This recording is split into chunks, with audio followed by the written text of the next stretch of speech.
And so we go, yes, but His grace is sufficient for me. Absolutely.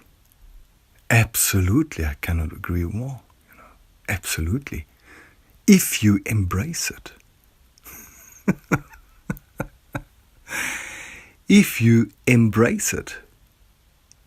If you embrace it with your whole mind, with your whole soul. If you embrace it with your body, mind, soul, then it is sufficient. Otherwise, it just gets in the way. Think about it.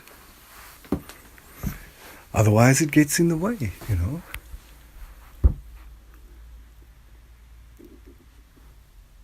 Not like once a week in church.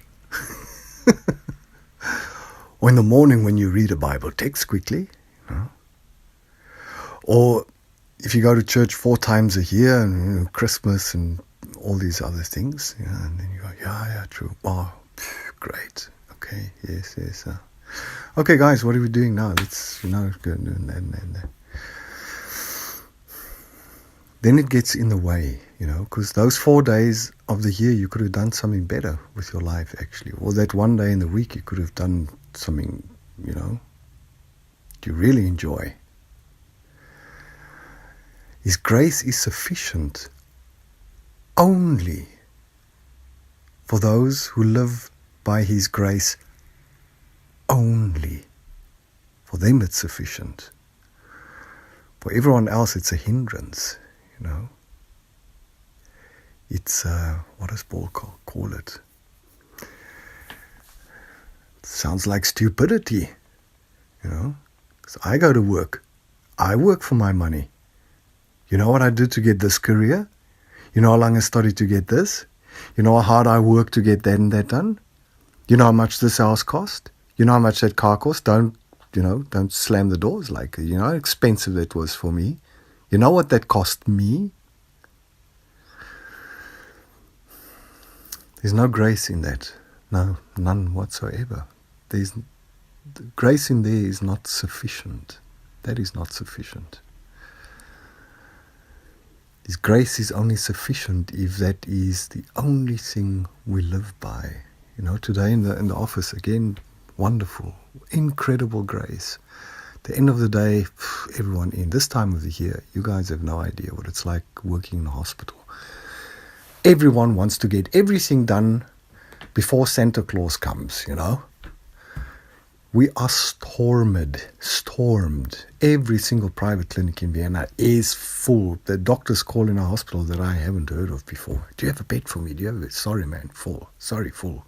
Sisters are all so busy.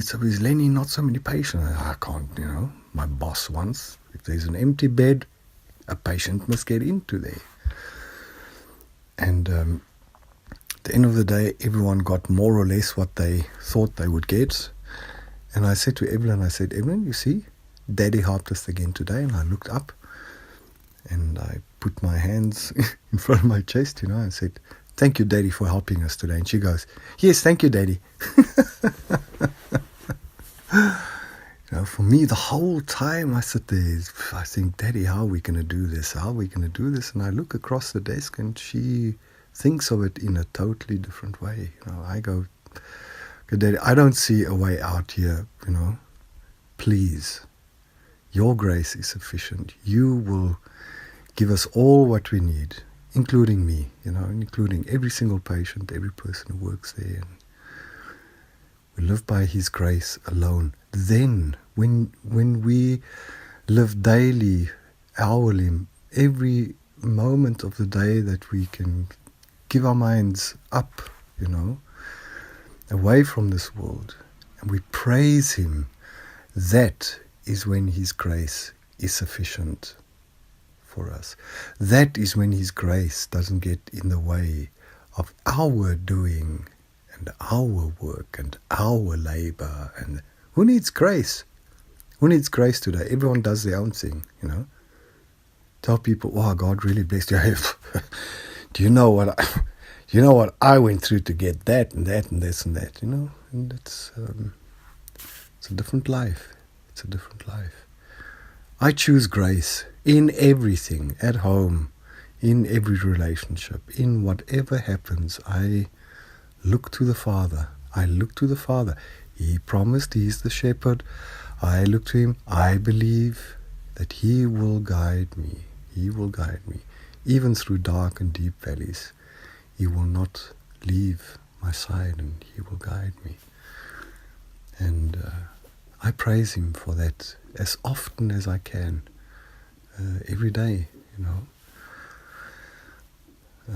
until it becomes my first nature.